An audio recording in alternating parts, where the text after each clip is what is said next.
This is the Paltalk News Network.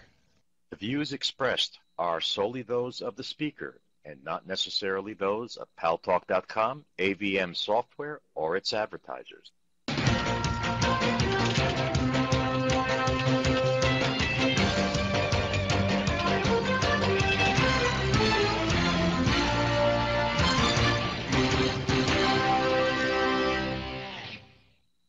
Talk is Online. News Talk Online is a production of Paltalk.com, the largest multimedia interactive program on the internet with more than 4 million unique users on demand on iTunes and on YouTube, and on my blog, GaryBaumgarten.com, where you're encouraged to post your comments, whether you agree with yours truly or not, no retribution, and where you ought to be subscribing to my Twitter feed, twitter.com/GaryBaumgarten, so you can read a lot of stuff that you may or may not see or hear in the mainstream media. And thanks to our good friends at CRN Digital Talk Radio, we're syndicated to an additional 12 million households. I am your host, Gary Baumgarten. I welcome you to the show. Today at the Paltalk News Network website, www.paltalknewsnetwork.com, our lead story is entitled Friend or Foe, a look at the complex relationship between the United States and Pakistan. It's written by our own J.D. Adamick. We're supposed to have Eleanor Schmiel on today, the feminist, but she was called away to the White House by the President of the United States. And so I actually got the call a few minutes after 4. And she has agreed, however, to come on tomorrow and to add to her roster of things that she was going to talk to us about, her meeting today with the president. That being said, it's almost fortuitous that the president called her away from us, because this morning a massive car bomb went off in Pakistan at a women's market. And 100 people were killed, 200 were injured, most of them, of course, because of the nature of the marketplace, women.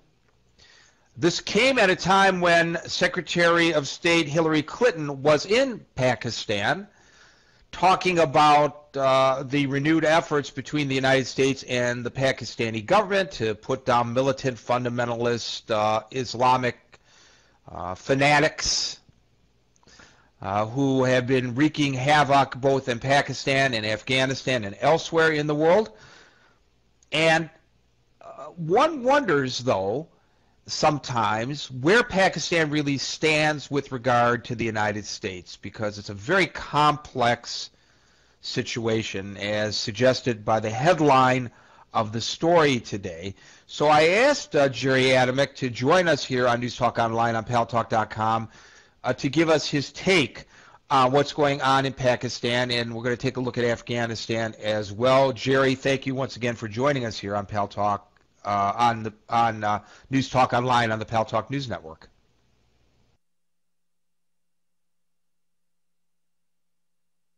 Jerry, you were just there a second ago. Boys, did we lose him? No, there you are. I'm here. There you are. I had something on another screen that I didn't click back onto Paltalk. Thank you. It's my pleasure to be here. Well, we're glad to have you here. Unfortunately, once again, whenever we call on your expertise and your analysis, it's when something horrific happens in the region there. On the one hand, the United States has given the Pakistani army a lot of money to go after the Taliban. On the other hand, the Taliban are pushing back, obviously, with a series of bombings, the most deadly in this very deadly month of actions by the Taliban this morning at the marketplace, where 100 people were killed, 200 injured. And one has to ask, Jerry, who's really in control of the situation over there? Well, the only stable power in Pakistan is the army, is the military. I mean, let's not mince words, okay? Zardari is a figurehead. He actually has no individual power. he is making some money on the side, obviously. His history sort of prophesizes that. But the power in Pakistan is the army. Now, from what I've read about this explosion in the women's market, I'm not sure that it was the Taliban or Al-Qaeda. Remember, Pakistan still has a minority Shia population, and they are vociferously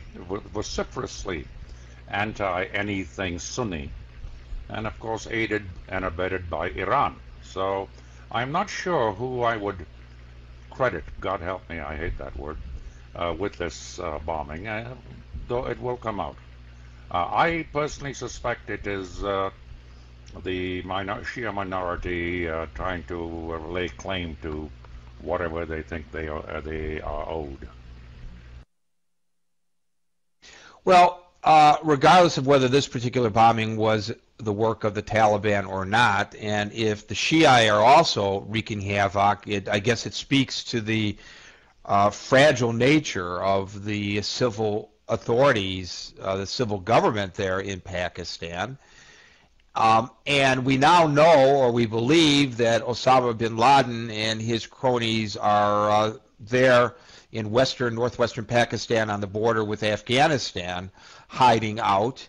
And yet the United States can't go in, as you have put it in the past, in hot pursuit against Al-Qaeda. So we're now paying, basically, the Pakistani army to be our surrogates, and they have launched what they say is kind of a surge against the Taliban. But how serious is this military action in the first place?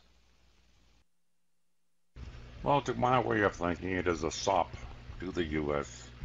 to continue the aid. Look, let's look at the situation. Pakistan has a standing army in uniform of 750,000. That's the army. I'm not talking Air Force, I'm not talking Navy. Over and above that, the army has an active reserve of 538,000, I believe. And then on top of that, you have militias, armed militias, that act in conjunction with the military, and they are about 250,000. Now, Pakistan's commitment of 30,000 to this activity into the Mashhud province of Waziristan is a sop. It means nothing. Remember two things. This activity just started, the latter part of October. The latter part of November, everything comes to a halt there. Everything. Winter. Nothing happens. What kind of a commitment is that? I'm sorry, I'm not impressed.